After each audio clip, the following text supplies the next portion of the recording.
మాఘపురాణం 3వ అధ్యాయము. వింధ్య పర్వత వృత్తాంతము. గంధర్వుని చరిత్ర. ఓ దిలీప భూపతి, నేను వివరించు విషయములను శ్రద్ధగా ఆలకించి గ్రహింపుము. ఇది అతి పురాతనమైనది. ఒకనాడు వింధ్యాచలము మరియు హిమాచలము మధ్య ఉన్న ప్రాంతంలో కరువు కాటకాలొచ్చి ప్రజలు చాలా ఇక్కట్లో లోనయ్యారు. త్రాగటానికి నీరు కాని, తినడానికి తిండి కాని లేక ప్రజలు కటకటలాడిపోయారు. పశువులకు సరైన మేత లేక నశించిపోసాగాయి. ప్రజలు ఆర్థిక బాధలకు అలమటించిపోయారు. ఇంక వారేమీ యజ్ఞయాగాదులు క్రతువులు చేయగలరు? దేవతార్చనలు గాని ధర్మకార్యములు గాని లేవు. అడవులందు తపస్సు చేసుకుని మునీశ్వరులు కూడా ఈ కరువు కాటకాలకు తట్టుకోలేక వలసపోసాగారు. ఈ ప్రాంతమున ప్రవహించే రేవా నది తీర ప్రాంతమంతయు నీరు లేక ఫలవృక్షములు, పంట భూములు ఎండిపోసాగాయి. కనీసం తాగటానికి కూడా నీరు లేకుండా లేని పరిస్థితి దాపురించింది. ఆ అడవి అందే బహుముఖ ప్రజ్ఞాశాలి తపోధన సంపన్నుడైన భృగు మహర్షి కూడా నివసించుచుండెను. ఈ అనావృష్టి ప్రభావము ఆయనకు కూడా తగిలింది. ఆయనకు కూడా ఈ నీచ నికృష్ట కరువు కాటక పరిస్థితిని భరించలేకపోయాడు. ఎంతో కాలము నుండి ఉంటున్న ఈ ప్రాంతమును విడువలేక చివరకు హిమాలయ ప్రాంతానికి వలసపోయాడు. ఆ హిమాలయ పర్వత ప్రాంత పడమటి దిక్కున ఒక కొండచర్య ఉన్నది. ఈ కొండచర్య అచ్చట ఉన్న కైలాస పర్వతమునకు సమీపమందే ఉన్నది. హిమాలయ ప్రాంతమంతా మంచుతో కప్పబడి ఉండుటచే కైలాస పర్వతం వెండి కొండవలే ప్రకాశించుచున్నది. ఆ ప్రాంతమంతయు ఇంద్రనీలమునిలచే నిక్షిప్తమై ఉండుటచే వాటి కాంతితో అది దగదగా మెరవసాగింది.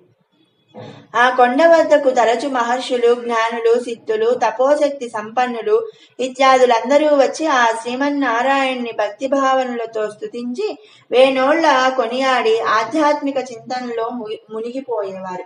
యక్ష, కిన్నర, కింపురుషాది గంధర్వులందరూ విహారానికి ఆ ప్రాంతానికి వచ్చేవాళ్ళు. అది చెప్పగా దిలీప చక్రవర్తి మహాత్మా, ఈ పర్వత వైశిష్ట్యము కడు రమ్యముగా ఉన్నది మరియు వింత గొలుపుచున్నది. మరిన్ని విశేషములు విన్నవించవలసిందని కోరుతున్నాను. నాకు తెలియని విషయములెన్నియో మీకు తెలిసి ఉండును. మీరు విజ్ఞాన సంపన్నులు, సర్వశాస్త్రములు మీకు కరతల మలకుములే. కావున మీ నుండి మరిన్ని కొత్త విషయములను వినాలనే కుతూహలముతో ఉన్నాను అన్నాడు. అంతటా వశిష్ఠుల వారు ఇట్లు చెప్పుచున్నారు. రాజా, విషయ పరిజ్ఞానము సంపాదించుకొనవలననే నీ కుతూహలము మిక్కిలి శ్లాఘనీయమైనది. నీ అభీష్ట ప్రకారమే విన్నవింతును, శ్రద్ధగా గ్రహింపుము అని. వింత వింత వన్యమృగములు, పలు రకముల పక్షులతో నిండి ఉన్న ఈ పర్వతరాజము మిక్కిలి చిత్రమైనది, కడు వింత గొలుపును.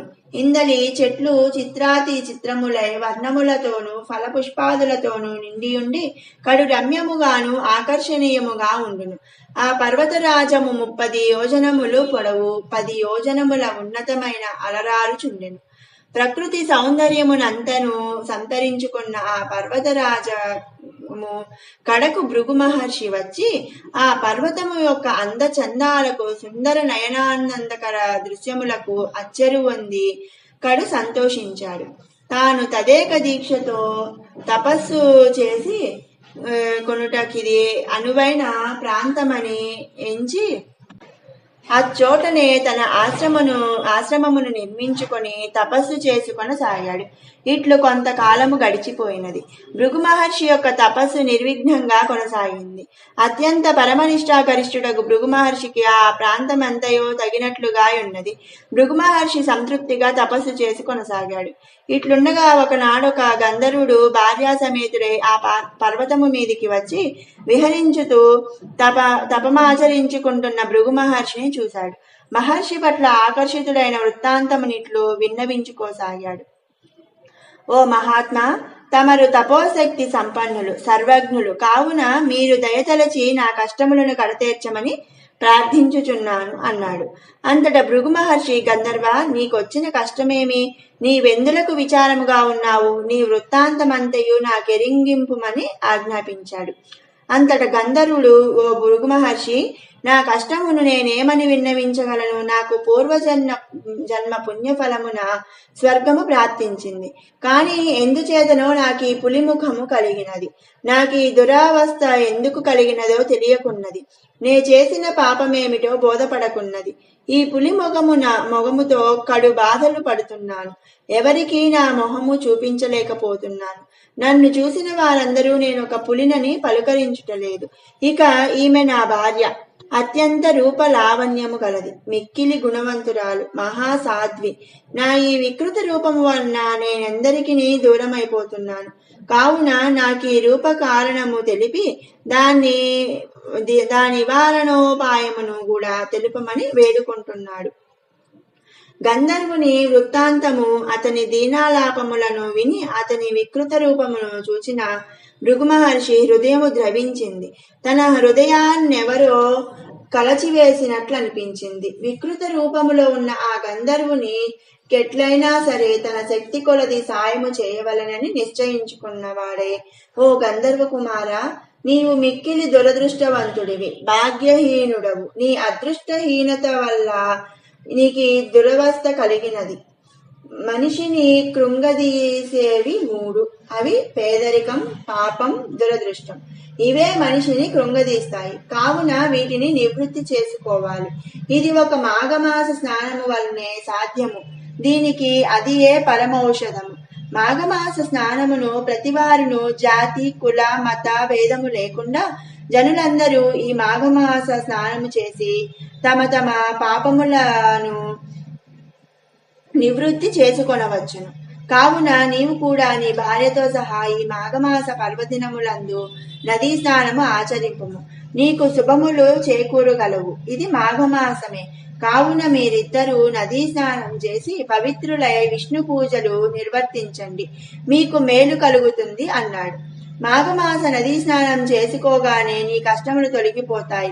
భయపడకు, నీ మనోవాంఛ నెరవేరుతుంది అని మునిపుంగవుడు మాఘమాస విశిష్టతను వివరించాడు. గంధర్వుడు, అతని భార్య కూడా శ్రద్ధగా ముని చెప్పినది విన్నారు. మాఘమాస మహత్యమును గ్రహించారు.